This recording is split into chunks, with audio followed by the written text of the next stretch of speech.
बाहर निकल जरा गाड़ी बाहर कर तब उभो થઈ જા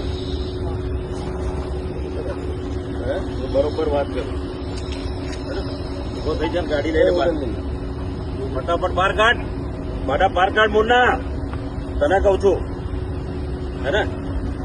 તારે બેવાનું છે હારે તું ફટાફટ બહાર નીકળી જા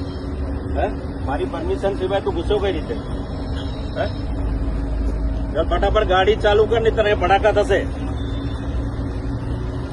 તને કહું છું ભાઈ હે એ ભાઈ જેને હું મારી જગ્યા છે તું માસ્ટર બહાર જતો રે તારે કોર્ટમાં ને નોટિસ આપી છે ને કોર્ટમાં મળીશું ઉઠાય ફટાફટ ગાડી ચાલ નીકળ